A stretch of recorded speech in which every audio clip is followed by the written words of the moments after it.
প্রশ্ন: ড মুহম্মদ শহীদুল্লাহর মতে বাংলা সাহিত্যের যুগ বিভাগ। সঠিক উত্তর ৬৫০-১২০০ খ্রিস্টাব্দ। ব্যাখ্যা: ডক্টর মুহম্মদ শহীদুল্লাহর মতে বাংলা সাহিত্যের যুগ বিভাগ প্রাচীন যুগ ৬৫০-১২০০, মধ্যযুগ ১২০-১১৮০ এবং আধুনিক যুগ ১৮০১ বর্তমান।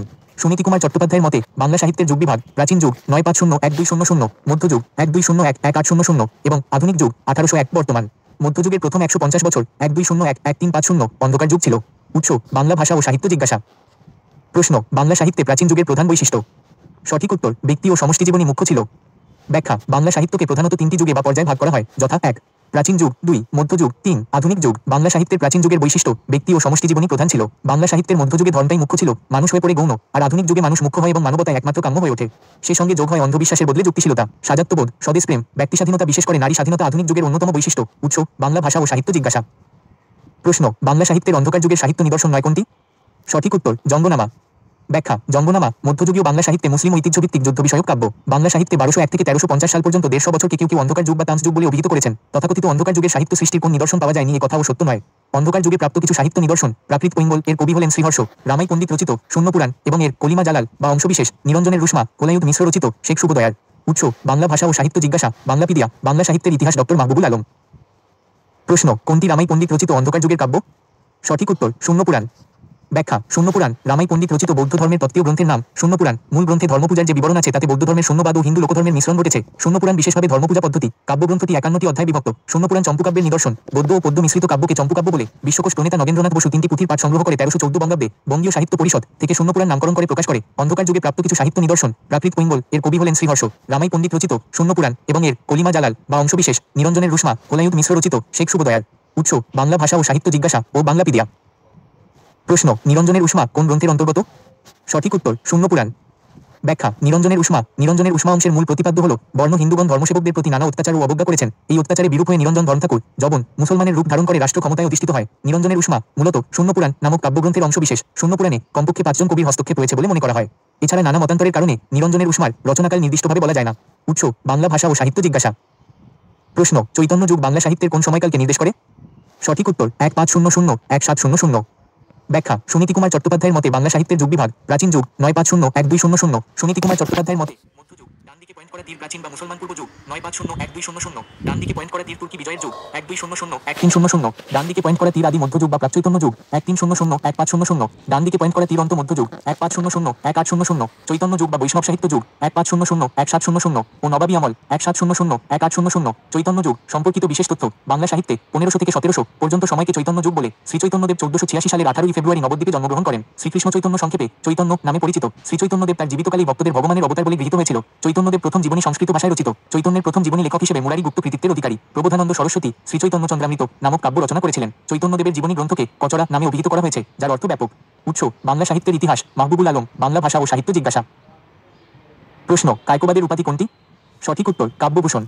ব্যাখ্যা: কাজী মাল কোরাইশি কায়কোবাদ এর উপাধি কাব্যভূষণ। কায়কোবাদ ১৮৫৭ সালে ঢাকা জেলার নবাবগঞ্জ উপজেলার আগলা গ্রামে জন্মগ্রহণ করেন। তার প্রকৃত নাম মোহাম্মদ কাজী মাল কোরেশি। কায়কোবাদ তার সাহিত্যিক ছদ্মনাম। বাঙালি মুসলমান কবিদের মধ্যে প্রথম সনেট ও মহাকাব্য রচয়িতা কায়কোবাদ। মাত্র ১৩ বছর বয়সে তার প্রথম কাব্য বিরহ বিলাপ প্রকাশিত হয়। নিখিল ভারত সাহিত্য সংঘ কর্তৃক কবি কায়কোবাদকে কাব্যভূষণ, বিদ্যাভূষণ ও সাহিত্যরত্ন উপাধিতে ভূষিত করা হয়।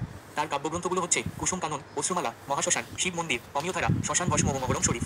উৎস: বাংলা ভাষা ও সাহিত্য জিজ্ঞাসা। প্রশ্ন: তত্ত্ববোধিনী পত্রিকা প্রথম প্রকাশিত হয় কবে? সঠিক উত্তর: ১৮৪৩ সালে। ব্যাখ্যা: তত্ত্ববোধিনী পত্রিকা ১৮৪৩ সালের ১৬ আগস্ট দেবেন্দ্রনাথ ঠাকুরের পৃষ্ঠপোষকতায় ও অক্ষয় কুমার দত্তের সম্পাদনায় প্রকাশিত হয়। তত্ত্ববোধিনী পত্রিকা। অক্ষয় কুমার দত্ত এই পত্রিকায় ১৮৫৫ সাল পর্যন্ত সম্পাদকের দায়িত্ব পালন করেন। তৎকালীন উদার, বিজ্ঞানমনস্ক ও দেশসচেতন পত্রিকা ছিল তত্ত্ববোধিনী পত্রিকা। এই পত্রিকার প্রথম সম্পাদক ছিলেন অক্ষয় কুমার দত্ত। অক্ষয় কুমার অবসর নিলে পত্রিকার সম্পাদক হন ঈশ্বরচন্দ্র বিদ্যাসাগর। তবে অক্ষয় কুমারের সম্পাদনাকাল ছিল পত্রিকার স্বর্ণযুগ। উৎস: বাংলা ভাষা ও সাহিত্য জিজ্ঞাসা এবং বাংলাপিডিয়া। প্রশ্ন: শূন্যপুরাণ গ্রন্থটি কয়টি অধ্যায়ে বিভক্ত? সঠিক উত্তর: ৫১টি। ব্যাখ্যা: শূন্যপুরাণ রামাই পণ্ডিত রচিত বৌদ্ধ ধর্মীয় তত্ত্বের গ্রন্থ এবং অন্ধকার যুগের একটি সাহিত্য নিদর্শন। শূন্যপুরাণ বিশেষভাবে ধর্মপূজা পদ্ধতি গদ্যপদ্যে মিশ্রিত এই গ্রন্থটি এক প্রকারের চম্পুকাব্য। গ্রন্থটি ৫১টি অধ্যায়ে বিভক্ত। এর প্রথম ৫টি অধ্যায় সৃষ্টিতত্ত্ব সম্বন্ধীয়। কারো মতে গ্রন্থটি ত্রয়োদশ থেকে অষ্টাদশ শতাব্দীর মধ্যে রচিত। শূন্যপুরাণ নামহীন অবস্থায় পাওয়া গিয়েছিল। বিশ্বকোষ প্রণেতা নাগেন্দ্রনাথ বসু ৩টি পুঁথির পাঠ সংগ্রহ করে ১৩১৪ বঙ্গাব্দে বঙ্গীয় সাহিত্য পরিষদ থেকে শূন্যপুরাণ নামকরণ করে প্রকাশ করেন। উৎস: বাংলা ভাষা ও সাহিত্য জিজ্ঞাসা। প্রশ্ন: কলম সৈনিক কার উপাধি? সঠিক উত্তর: আব্দুল কাদির। ব্যাখ্যা: কলম সৈনিক আব্দুল হকের উপাধি। বাঙালি জাতীয়তাবাদী চেতনার পক্ষে সাহসী ও ক্ষুরধার লেখনীর মাধ্যমে তিনি ২০ শতকের ৬০-এর দশকে কলম সৈনিক উপাধি লাভ করেন। অন্যদিকে আব্দুল করিমের উপাধি সাহিত্য বিশারদ, আব্দুল কাদিরের উপাধি ছান্দসিক কবি, মালাধর বসু এর উপাধি গুণরাজ খান। উৎস: বাংলা সাহিত্যের ইতিহাস, মাহবুবুল আলম, বাংলা ভাষা ও সাহিত্য জিজ্ঞাসা। প্রশ্ন, যে জাতি মনে বড় নয় সে জাতি জ্ঞানেও বড় নয় উক্তিটি কার? সঠিক উত্তর, প্রমোদ চৌধুরী। ব্যাখ্যা, যে জাতি মনে বড় নয় সে জাতি জ্ঞানেও বড় নয় উক্তিটি প্রমোদ চৌধুরী রচিত বই পড়া প্রবন্ধের অন্তর্গত। তার অন্যান্য বিখ্যাত উক্তি, সুশিক্ষিত লোক মাত্রই সশিক্ষিত, ব্যাধি সংক্রামক, স্বাস্থ্য নয়, যে জাতি মনে বড় নয় সে জাতি জ্ঞানেও বড় নয়। প্রমোদ চৌধুরী বাংলা সাহিত্যে প্রথম বিদ্রুপাত্মক প্রবন্ধ রচনাকারী, গদ্য সাহিত্যে চলিত রীতির প্রবর্তক বলা হয়। ইতালীয় সনেটের প্রবর্তক হলেন প্রমোদ চৌধুরী। তার ছদ্মনাম বীরবল। তিনি সবুজপত্র 1914 ও বিশ্বভারতী, রূপ ও রীতি এবং অলকা পত্রিকা সম্পাদনা করেন। তার রচিত কাব্যগ্রন্থ সনেট 50, পদচারণ, গল্পগ্রন্থ, চার ইয়ারি কথা, আহুতি, নীললোহিত ও গল্প সংগ্রহ। তার রচিত প্রবন্ধ গ্রন্থ তেল নুন লাকড়ি, বীরবলের হালখাতা, চলিত রীতির প্রথম গদ্য রচনা, নানা কথা, আমাদের শিক্ষা, রায়তের কথা, নানা চর্চা। উৎস, বাংলা ভাষা ও সাহিত্য জিজ্ঞাসা এবং বাংলাপিডিয়া। প্রশ্ন, রবীন্দ্রনাথ ঠাকুরের ছদ্মনাম? সঠিক উত্তর, দিকশূন্য ভট্টাচার্য। ব্যাখ্যা, রবীন্দ্রনাথ ঠাকুরের ছদ্মনাম দিকশূন্য ভট্টাচার্য। রবীন্দ্রনাথ ঠাকুর মোট 9টি ছদ্মনামে লিখেন। এগুলো হলো ভানুসিংহ ঠাকুর, অকপরচন্দ্র ভাস্কর, আন্নাকালী পাকরাশি, দিকশূন্য ভট্টাচার্য, নবীন কিশোর শর্মন, ষষ্ঠীচরণ দেবসোমা, বাণী বিনোদ বিদ্যা বিনোদ, শ্রীমতী মধ্যমা ও শ্রীমতী কনিষ্ঠা।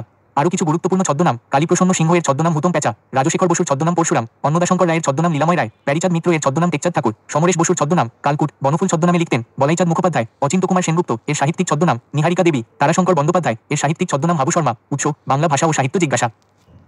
প্রশ্ন, বঙ্গীয় মুসলমান সাহিত্য সমিতির মুখপাত্র ছিল? সঠিক উত্তর, বঙ্গীয় মুসলমান সাহিত্য পত্রিকা। ব্যাখ্যা, বঙ্গীয় মুসলমান সাহিত্য সমিতি ও পত্রিকা। বঙ্গীয় মুসলমান সাহিত্য সমিতি 1911 সালে প্রতিষ্ঠিত হয়। মোহাম্মদ মনিরুজ্জামান ইসলামাবাদী, ডক্টর মুহম্মদ শহীদুল্লাহ, মোহাম্মদ ইয়াকুব আলী চৌধুরী, মোহাম্মদ মোজাম্মেল হক প্রমুখের উদ্যোগে এটি প্রতিষ্ঠিত হয়। সমিতির উদ্যোগে মোট 7টি সাহিত্য সম্মেলন অনুষ্ঠিত হয়। 1943 সালের 8-9 মে সমিতির 7ম ও শেষ বার্ষিক সম্মেলন অনুষ্ঠিত হয়। বঙ্গীয় মুসলমান সাহিত্য পত্রিকা ও সাহিত্যিক নামে এর 2টি মুখপাত্র ছিল। লাহোর প্রস্তাবের প্রেক্ষাপটে কলকাতায় পূর্ব পাকিস্তান রেনেসা সোসাইটি এবং ঢাকায় পূর্ব পাকিস্তান সাহিত্য সংসদ গঠিত হলে বঙ্গীয় মুসলিম সাহিত্য সমিতির গুরুত্ব হ্রাস পায়। উৎস, বাংলাপিডিয়া। প্রশ্ন, মুসলমান সম্পাদিত প্রথম পত্রিকা কোনটি? সঠিক উত্তর, সমাচার সভারাজেন্দ্র।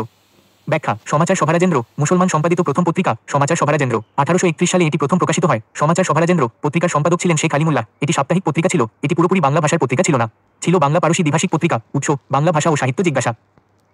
প্রশ্ন, শহীদের ঝলকিত রক্তের বুদবুদ স্মৃতি গন্ধে ভরপুর, 21-এর কৃষ্ণচূড়া আমাদের চেতনারই রং পংক্তিগুলোর রচয়িতা কে? সঠিক উত্তর, শামসুর রহমান। ব্যাখ্যা, শহীদের ঝলকিত রক্তের বুদবুদ স্মৃতি গন্ধে ভরপুর, 21-এর কৃষ্ণচূড়া আমাদের চেতনারই রং। এই পংক্তিগুলো কবি শামসুর রহমানের ফেব্রুয়ারি 1969 কবিতার অন্তর্ভুক্ত। ফেব্রুয়ারি 1969 কবিতা শামসুর রহমান। আবার ফুটেছে দেখো কৃষ্ণচূড়া থরে থরে শহরের পথে কেমন নিবিড় হয়ে। কখনো মিছিলে কখনো বাইকা হেঁটে যেতে যেতে মনে হয় ওরা শহীদের ঝলকিত রক্তের বুদবুদ স্মৃতিগন্ধে ভরপুর, 21-এর কৃষ্ণচূড়া আমাদের চেতনারই রং। এই রঙের অবিপরীত আছে অন্য রং, যে রং লাগে না ভালো চোখে, যে রং সন্ত্রাস আনেপ্রাত্যহিকতায় আমাদের মনে সকাল সন্ধ্যা, এখন সে রঙে গেছে পথঘাট সারা দেশঘাতকের অশুভ আস্তানা। ফেব্রুয়ারি 1969 কবিতা সম্পর্কিত আলোচনা। ফেব্রুয়ারি 1969 কবিতাটি নেওয়া হয়েছে কবি শামসুর রহমানের নিজ বাসভূমে কাব্যগ্রন্থ থেকে। এই কবিতার পটভূমি পাকিস্তানি শাসক গোষ্ঠীর বিরুদ্ধে 1969 সূচিত পূর্ববঙ্গের মানুষের গণ আন্দোলন। 1952 সালের ভাষা আন্দোলন বাঙালির পরবর্তী আন্দোলন সংগ্রামের প্রেরণা হিসেবে কাজ করেছে। 1952 ভাষা শহীদ সালামের রক্তে অর্জিত বাংলা ভাষায় 69 সালের আন্দোলনে প্রতিবাদীদের মুখে ধ্বনিত হয়েছে। কবি দেখেছেন যে 1952 সালের সংগ্রামের অর্জন 1969 সালের আন্দোলনকে আরও বেগবান করেছে। উৎস, বাংলা ভাষা ও সাহিত্য জিজ্ঞাসা। ফেব্রুয়ারি 1969 কবিতা, উচ্চ মাধ্যমিক বাংলা সাহিত্য উন্মুক্ত বিশ্ববিদ্যালয়। প্রশ্ন, অন্ধবিশ্বাসের পরিবর্তে যুক্তিশীলতা দেখা দেয়। সঠিক উত্তর, আধুনিক যুগে। ব্যাখ্যা, বাংলা সাহিত্যকে প্রধানত 3টি যুগে বা পর্যায়ে ভাগ করা হয়, যথা 1 প্রাচীন যুগ, 2 মধ্যযুগ, 3 আধুনিক যুগ। বাংলা সাহিত্যের প্রাচীন যুগে ব্যক্তি ও সমষ্টি জীবনই প্রধান ছিল। বাংলা সাহিত্যের মধ্যযুগে ধর্মটাই মুখ্য ছিল, মানুষ হয়ে পড়ে গৌণ। আধুনিক যুগ, মানুষ মুখ্য হয় এবং মানবতায় একমাত্র কাম্য হয়ে ওঠে। সে সঙ্গে যোগ হয় অন্ধবিশ্বাসের বদলে যুক্তিশীলতা, সাজাত্যবোধ, স্বদেশপ্রেম, ব্যক্তি স্বাধীনতা, বিশেষ করে নারী স্বাধীনতা আধুনিক যুগের অন্যতম বৈশিষ্ট্য। উৎস, বাংলা ভাষা ও সাহিত্য জিজ্ঞাসা। প্রশ্ন, নিহারগঞ্জ গুপ্তের ছদ্মনাম। সঠিক উত্তর, বানভট্ট। ব্যাখ্যা, বানভট্ট নিহারগঞ্জ গুপ্তের ছদ্মনাম। আরও কিছু গুরুত্বপূর্ণ ছদ্মনাম: সমরেশ বসুর ছদ্মনাম কালকুট ও ভ্রমর, বিমল মিত্রের ছদ্মনাম জাবালি, প্রমোদ চৌধুরীর ছদ্মনাম বীরবল, প্যারিচাঁদ মিত্রের ছদ্মনাম টেকচাঁদ ঠাকুর, সতীনাথ ভাদুরীর ছদ্মনাম চিত্রগুপ্ত, মনীষ ঘটকের ছদ্মনাম যুবনাশ, বিনয় কৃষ্ণ মুখোপাধ্যায়ের ছদ্মনাম যাযাবর। উৎস, বাংলা ভাষা ও সাহিত্য জিজ্ঞাসা। প্রশ্ন, ক্ষুধার রাজ্যে পৃথিবী গদ্যময়, পূর্ণিমার চাঁদ যেন ঝলসানো রুটি, রচয়িতা কে? সঠিক উত্তর, সুকান্ত ভট্টাচার্য। ব্যাখ্যা, ক্ষুধার রাজ্যে পৃথিবী গদ্যময়, পূর্ণিমার চাঁদ যেন ঝলসানো রুটি পংক্তিটির রচয়িতা সুকান্ত ভট্টাচার্য। আলোচ্য পংক্তিটি কিশোর কবি সুকান্ত ভট্টাচার্যের ছাড়পত্র কাব্যগ্রন্থের হে মহাজীবন কবিতার অন্তর্গত। কাব্যগ্রন্থটি প্রকাশিত হয় 1947 সালে। কবিতাটি নিম্নরূপ: হে মহাজীবন, ছাড়পত্র সুকান্ত ভট্টাচার্য। হে মহাজীবন, আর এই কাব্য নয়বার কঠিন, কঠোর গদ্যে আনো, পদ লালিত্য ঝঙ্কার মুছে জাগদ্যের করা হাতুড়িকে আজ হানো, প্রয়োজন নেই কবিতার স্নিগ্ধতা, কবিতা তোমায় দিলাম আজকে ছুটি, ক্ষুধার রাজ্যে পৃথিবী গদ্যময়, পূর্ণিমা চাঁদ যেন ঝলসানো রুটি। সুকান্ত ভট্টাচার্য রচিত গ্রন্থগুলো হল পূর্বাভাস, হরতাল, ঘুম নেই, ছাড়পত্র, অভিযান। উৎস, ছাড়পত্র সুকান্ত ভট্টাচার্য, বাংলা ভাষা ও সাহিত্য জিজ্ঞাসা। প্রশ্ন, মহামহোপাধ্যায় কার উপাধি? সঠিক উত্তর, হরপ্রসাদ শাস্ত্রী। ব্যাখ্যা, হরপ্রসাদ শাস্ত্রীর উপাধি মহামহোপাধ্যায়। হরপ্রসাদ শাস্ত্রী তিনি প্রাচ্যবিদ্যা বিশারদ এবং সংস্কৃতের পণ্ডিত ছিলেন। 1898 সালে সরকারের দেওয়া সম্মান মহামহোপাধ্যায় উপাধি মহারানী ভিক্টোরিয়ার 7তম রাজাঙ্কে প্রবর্তিত। 1911 সালে সিআইই উপাধি, 1921 সালে ইংল্যান্ডের রয়্যাল এশিয়াটিক সোসাইটির অনারারি মেম্বার মনোনয়ন পান, 1927 সালে ঢাকা বিশ্ববিদ্যালয়ের অনারারি ডিলিট উপাধি লাভ করেন। তার রচিত সাহিত্যকর্ম বেনের মেয়ে, বাল্মীকির জয়, মেঘদূত, প্রাচীন বাংলার গৌরব। উৎস, বাংলা ভাষা ও সাহিত্য জিজ্ঞাসা এবং বাংলাপিডিয়া। প্রশ্ন, নিঃশেষে নিশাচর, গ্রাসে মহাবিশ্বে, গ্রাসে কাপে তরণীর পাপি যত নিঃশে কবিতাংশটি কোন কবির লেখা? সঠিক উত্তর, কাজী নজরুল ইসলাম। ব্যাখ্যা কবিতাংশটি কাজী নজরুল ইসলামের খেয়াপাড়ের তরণী কবিতার অন্তর্গত। খেয়াপাড়ের তরণী কবিতা কাজী নজরুল ইসলাম। যাত্রীরা রাত্রিরে হতে এল খেয়াপাড়, বজ্রেরই তুর্যে এই গর্জেছে খেয়াবার, প্রলয়েরই আহ্বান ধ্বনির কে বিশানে, ঝঞ্ঝা ও ঘন দেয়া স্বনির্রে ঈশানে। নাচে পাপ সিন্ধুতে তুঙ্গ তরঙ্গ, মৃত্যুর মহানিশা রুদ্র উলঙ্গ, নিঃশেষে নিশাচর গ্রাসে মহাবিশ্বে, গ্রাসে কাপে তরণীর পাপি যত নিঃশে, উৎস অগ্নিবীণা কাব্যগ্রন্থ। প্রশ্ন ধর্মকেন্দ্রিকতা কোন যুগের সাহিত্যের অন্যতম বৈশিষ্ট্য ছিল? সঠিক উত্তর মধ্যযুগ। ব্যাখ্যা ধর্মকেন্দ্রিকতা মধ্যযুগের সাহিত্যের প্রধান বৈশিষ্ট্য। বাংলা সাহিত্যকে প্রধানত তিনটি যুগে বা পর্যায়ে ভাগ করা হয়, যথা প্রাচীন যুগ, মধ্যযুগ, আধুনিক যুগ। বাংলা সাহিত্যের প্রাচীন যুগে ব্যক্তি ও সমষ্টি জীবনই প্রধান ছিল। বাংলা সাহিত্যের মধ্যযুগে ধর্মটাই মুখ্য ছিল, মানুষ হয়ে পড়ে গৌণ। আর আধুনিক যুগে মানুষ মুখ্য হয় এবং মানবতায় একমাত্র কাম্য হয়ে ওঠে।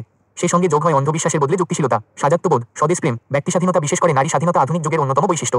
উৎস বাংলা ভাষা ও সাহিত্য জিজ্ঞাসা। প্রশ্ন গ্রহণের সূর্যকে জন্তুরা ভয় করে, পূর্ণ সূর্যকে ভয় করে না। উক্তিটি কোন রচনার? সঠিক উত্তর রক্তকরবী। ব্যাখ্যা গ্রহণের সূর্যকে জন্তুরা ভয় করে, পূর্ণ সূর্যকে ভয় করে না। উক্তিটি রবীন্দ্রনাথ ঠাকুরের রক্তকরবী নাটকের। রক্তকরবী নাটক রক্তকরবী রবীন্দ্রনাথ ঠাকুরের সাংকেতিক নাটক। নাটকটি বাংলা 1330 সনের শিলংয়ের শৈলবাসে রচিত। তখন এর নামকরণ হয়েছিল যোগপুরী। 1330 সনের আশ্বিন মাসে যখন প্রবাসীতে প্রকাশিত হয় তখন এর নাম হয় রক্তকরবী। মানুষের অসীম লোভ কিভাবে জীবনের সব সৌন্দর্য ও স্বাভাবিকতাকে অস্বীকার করে মানুষকে নিছক যন্ত্র ও উৎপাদনের প্রয়োজনীয় উপকরণে পরিণত করেছে এবং এর ফলে তার বিরুদ্ধে মানুষের প্রতিবাদ কিরূপ ধারণ করেছে এরই প্রতিফলন ঘটেছে এই নাটকটিতে। রক্তকরবীতে ধনের উপর ধান্যের, শক্তির উপর প্রেমের ও মৃত্যুর উপর জীবনের জয়গান গাওয়া হয়েছে। নাটকে নন্দিনী চরিত্রটি নিপীড়িত মানুষের মাঝখানে দেখা দিয়েছে আনন্দের দূত রূপে। রঞ্জন বিদ্রোহের বাণী বহন করে এনেছে। শেষ পর্যন্ত জয়ী হয়েছে মানুষের প্রাণশক্তি। উল্লেখযোগ্য চরিত্রগুলো হলো নন্দিনী, রঞ্জন, রক্তকরবী নাটকের সংক্ষিপ্ত কাহিনী, রবীন্দ্রনাথ ঠাকুরের রক্তকরবী নাটকে খপুরীর রাজার অর্থলোভ ও প্রজা শোষণের চিত্র ফুটে উঠেছে। রাজা সোনার খনির কুলিদের মানুষ হিসেবে নয়, শুধুমাত্র উৎপাদনের যন্ত্র হিসেবে দেখেন। এই যান্ত্রিকতায় মানুষের প্রেম, সৌন্দর্য ও মনুষ্যত্ব পীড়িত। নন্দিনী প্রেম ও জীবনের প্রতীক, যোগপুরীর শোষণের বিরুদ্ধে আনন্দের দূত হয়ে আবির্ভূত হন। তিনি সবাইকে মুক্ত জীবনের দিকে আহ্বান করেন। রাজা শক্তির জোরে নন্দিনীকে পেতে চান, কিন্তু প্রেম ও সৌন্দর্য জয় করা যায় না। রঞ্জন নন্দিনীর প্রেমাস্পদ যান্ত্রিকতার শিকার হয়ে নিঃশেষিত হয়। তবু নাটক জীবনের প্রাণশক্তির জয় ও যান্ত্রিকতার বিরুদ্ধে মানবিকতার সামঞ্জস্যের বার্তা দেয়। উৎস বাংলা ভাষা ও সাহিত্য জিজ্ঞাসা, রবীন্দ্র রচনাবলী, রক্তকরবী নাটক। প্রশ্ন দৃষ্টিহীন কার ছদ্মনাম? সঠিক উত্তর ক এবং খ উভয়ই।